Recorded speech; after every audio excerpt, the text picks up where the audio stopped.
Vamos estudar um pouquinho de inglês?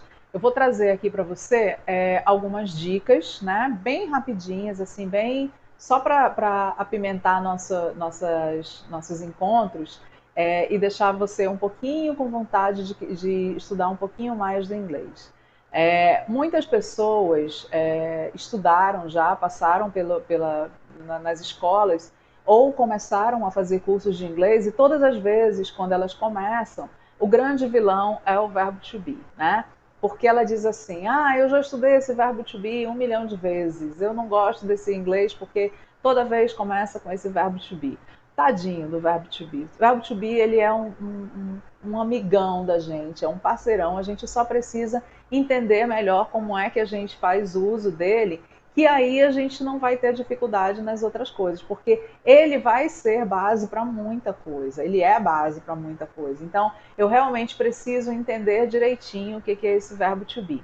Tá? Então, para começar, eu vou mostrar para você como é que a gente começa entendendo os pronomes pessoais. Que os pronomes pessoais, eles são parceiros sim do verbo to be, mas eles também vão ser usados por todos os outros verbos que a gente precisa usar.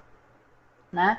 Então, se eu não conheço direito o uso de cada um pronome pessoal, vai ficar mais complicado para mim, para eu fazer o uso desses pronomes, ou com o verbo to be ou com qualquer um outro. Então, a gente vai começar o nosso estudo de hoje com o verbo to be. Esse aqui vai ser onde a gente vai colocar nossas informações, tá? Eu vou colocar aqui para você, eu vou colocar um pouquinho maior, deixa eu colocar numa letra maior, que é para ficar bem claro, tá?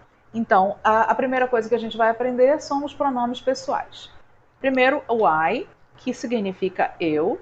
Esse I, essa letra I, ela precisa ser sempre colocada em letra maiúscula. E mesmo que ela esteja lá no meio da minha frase, não tem problema, tá? Ela precisa estar sempre em maiúsculo. Mas as outras não, as outras elas seguem as regras normais mesmo. Tipo, se eu estiver começando uma frase com o meu pronome, e aí sim eles precisam estar em letra maiúscula.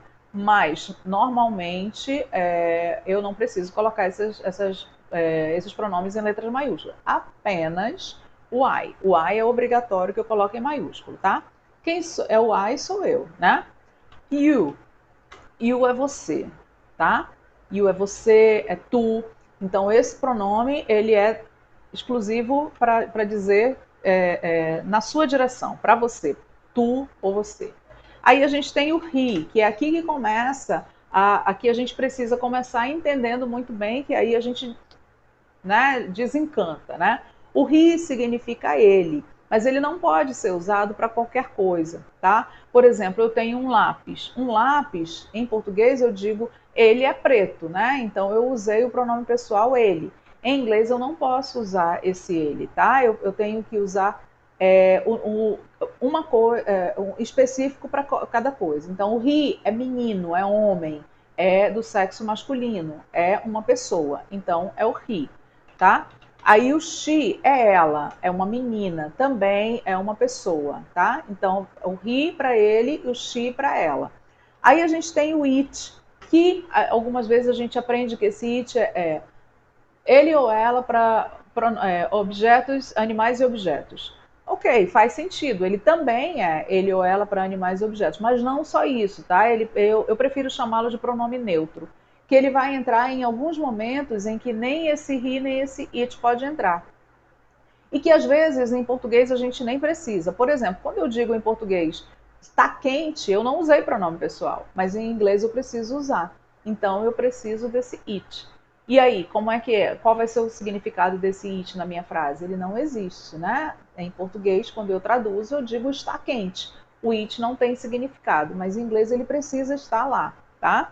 Então, o it. Depois do it tem o we, que somos nós, comigo inclusa, né? Eu tenho um monte de gente, somos nós. Eu, você, ele, ela, mas nós. Eu tô junto sempre, tá? We. Aí tem o you, que a Dulce não errou, tá? Não tá errado esse you, ele é igualzinho ao you lá de cima, porém, um é singular e o outro é plural. Como é que a gente vai fazer o uso desse? Como é que a gente vai descobrir o que cada um é só no uso, só no contexto? Porque a escrita ele é igual e aí a gente já vai ver como que ele se comporta do resto. Depois a gente tem o they. O que é esse they? They significa eles ou elas. O they vai ser plural do he, do she e do it, tá? De todos eles lá. Então, esses são os pronomes pessoais. Aprendi o que são os pronomes pessoais, aí eu vou para o verbo to be propriamente dito, né? O verbo to be significa ser e significa estar. Ele tem esses dois significados, tá? Ele significa essas duas coisas aqui. Então, como é que eu vou conjugar esse verbo? Só tem 3 formas. Gente, é o único verbo do idioma que se conjuga e ele só tem 3 formas, que é muito fácil de aprender, ó. I am, you are, he is, she is, it is, we are, you are, they are. Bacana? Não é facinho de aprender? Então, eu tenho todas essas explicações, né, colocando mais minuciosamente as informações sobre o verbo to be. Você viu que não é difícil, né? Mas eu tenho lá o meu curso, tá? Onde eu estou trazendo todas as formas, trabalhando com mais cuidado, né? Para que o meu aluno ele realmente aprenda e ele realmente entenda o uso desse famigerado verbo to be, né? Esse verbo que é a dor de cabeça de muita gente, né? De que quando vai começar, não quero mais aprender a falar inglês, não quero mais estudar inglês porque eu não aguento mais estudar o verbo to be. Mas se a gente estudar, de fato, aprender bacana, como eu estou ensinando para você lá no curso, você vai ver a diferença. E aí você nunca mais vai precisar se preocupar com esse probleminha chamado verbo to be. Tá bom? Eu aguardo você lá.